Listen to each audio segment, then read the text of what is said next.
Hello, all of my lovely artists. This is your friendly neighborhood art teacher, Miss Asbury, and today we are going to create our very own Dr. Seuss character because his birthday was last week, and I meant for us to do a project last week, but to be honest with you guys, I had completely forgotten when I made last week's video, so I thought it's better to celebrate later than not at all. So, I thought that I would show you my character, the one I'm going to design, and you can choose to either do one that looks kind of like mine, or you could look up your own Dr. Seuss characters, whether it's on Google or your Dr. Seuss books if you have any at home, to create your own character. So, without further ado, I'm gonna sit in my chair and let's get started.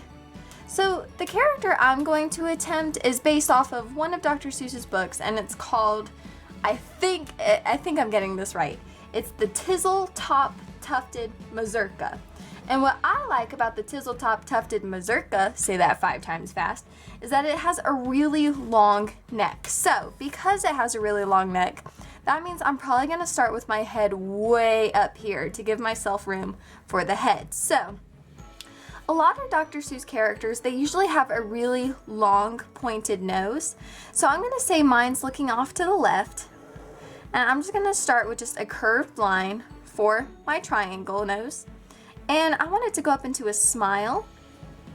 So I'm going to start with that. The rest of it, you can do just a weirdly shaped head that goes into a neck, just like that. It's almost like a teardrop shape.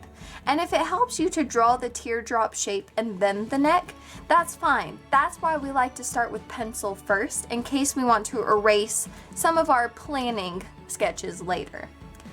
And then for the eyes, usually they just have some nice, kind looking oval eyes. I want mine to look kind of sleepy, so I'll have the eyelids. And I'll put my eyes just like this. Their eyebrows are usually very simple, like that, and I might even put some little nose holes, because why not? Now, something else I noticed for the Tizzle-Top Tufted Mazurka is they have crazy hair on the top of their heads. So I might make mine look like bedhead. Maybe mine is like a real sleepy Mazurka that's really hard to get out of bed. So it's got crazy flattened bedhead, just like that. I might even add some feathers drooping down like that. Cute. Alright, now to make my long neck. Since mine's a little crazy, I might have some tufts coming up like this, just some skinny triangles, and then I might have some skinny triangles going this way, making the first tuft. They're very tufty, and tufty just makes me think of fluffy, like fluffy feathers. So that's why I'm using a lot of triangle shapes. I'm using my elements of art, like that. And for really most of the neck, I'm just gonna repeat those sections and do a repeated pattern to have a good rhythm going with my neck. Now, once I get down here, I might wanna be like, okay, Miss Asbury, let's think about our body now. Now, since mine is seeming to become kind of a lazy, what's it called? Tizzle-Top Tufted Mazurka. It's kind of a lazy one. I kind of imagined it to have kind of like a bigger body with a big old belly, because maybe it eats a lot. So I'm just going to start with a fat teardrop shape.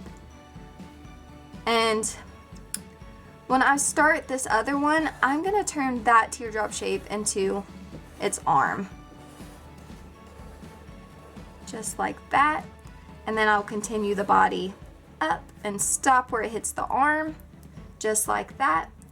And it needs some really strong legs to be able to balance all of that neck. So I'm gonna give it just some legs that go like this and some big toes. And we might be able to see our other foot, so that's the one behind it, just like that. Let's see. Maybe I'll divide the toes too, just like that. Yeah, I think that looks pretty good. It could be wearing socks. Like the fox that wears socks. Maybe some polka dotted socks.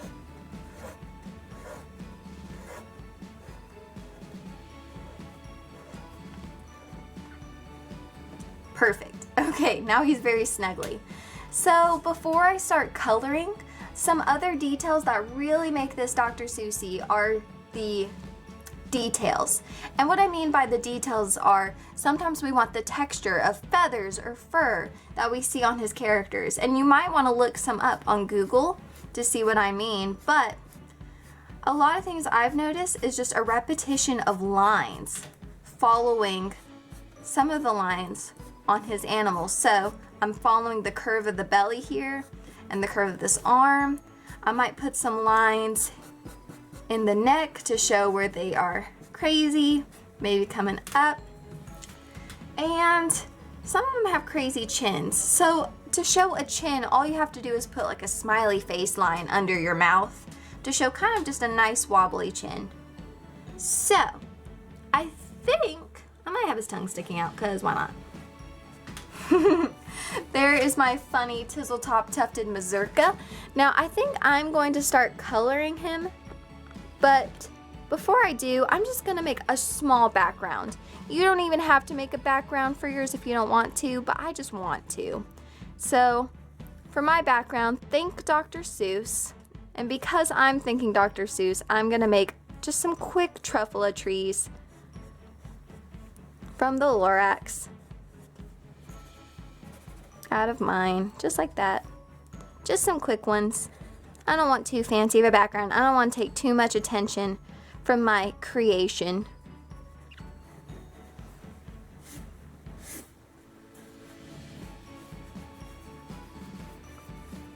Alright, now I'm going to color my Tizzle-top tufted mazurka with some nice bright colors that are very reminiscent of Dr. Seuss, and then I will get back to you. So 1, 2, 3. Alright, my friends, and there is my finished, oh gosh, now that I've been coloring I forget the word. Hold on, let me make sure I've got the right name here. I want to say Tizzle-top tufted mazurka. Yes, here is my finished Tizzle-top tufted mazurka from the very own Dr. Seuss. I used a lot of bright colors. I used my complementary colors of blue and orange together, because remember, when those two are side by side, they look so beautiful. The other two color combinations for our complementary colors are yellow and purple together, and red and green. Red and green are Christmas colors. But that is all I have for you. Whether you decide to make your own Tizzle-top tufted mazurka like me with the long neck, or some other Dr. Seuss character, be my guest and have fun with it. Just please do not copy a character and just call it your own. Don't just trace it on the computer and try to pass it off. Try to take inspiration from little pieces of each Dr. Seuss character to create your own. But with that being said, please don't forget to take a picture of your lovely masterpiece and submit it to me in the Dropbox on Schoology.